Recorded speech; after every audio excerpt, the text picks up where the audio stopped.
देश में चौथी लहर के खतरे के बीच भोपाल में 12 से 14 साल के ऐसे 28,000 बच्चे हैं जिन्हें अभी तक दूसरी डोज नहीं लगी है।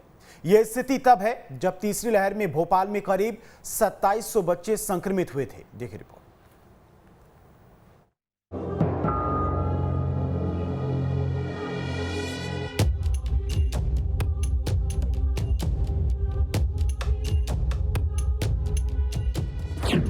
बच्चों के वैक्सीनेशन को लेकर बेपरवाही क्यों?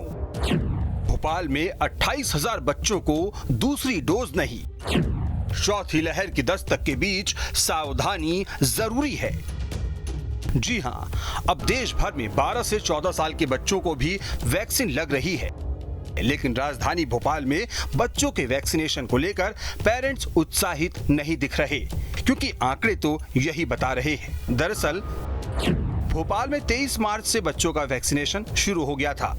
अब तक कुल 67,300 बच्चों को वैक्सीन लग चुकी है। इनमें करीब 56,000 को पहली और लगभग 11,300 बच्चों को दूसरी डोज लगी है। 23 अप्रैल से अब तक 40,263 बच्चों को दूसरी डोज लगनी थी, लेकिन अब तक 12,000 से भी कम बच्चों को दूसरी डोज लग पाई है। 12 से 14 साल के 28,000 बच्चों को अब तक दूसरी डोज नहीं लगी है। स्कूल खुलने के बाद मध्य प्रदेश में 95 बच्चे संक्रमित मिले हैं। वहीं 1 मार्च से 30 अप्रैल तक भोपाल में 274 पॉजिटिव मिले। इन 274 संक्रमितों में 95 बच्चे भी शामिल हैं।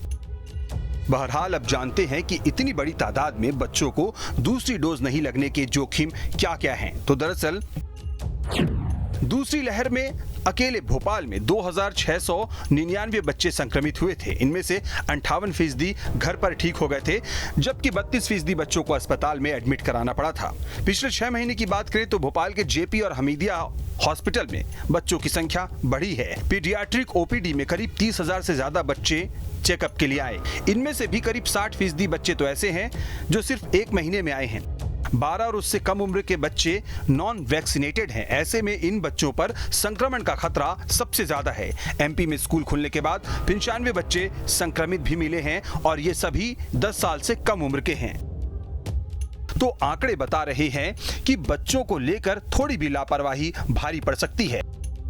ऐसे में जो बच्चे वैक्सीन के दायरे में आते हैं, जल्द से जल्द उनका वैक्सीनेशन जरूरी है, और जो बच्चे अभी वैक्सीन के लिए एलिजिबल नहीं हैं, उन्हें कम से कम कोविड प्रोटोकॉल के जरिए सेफ करने की जरूरत है।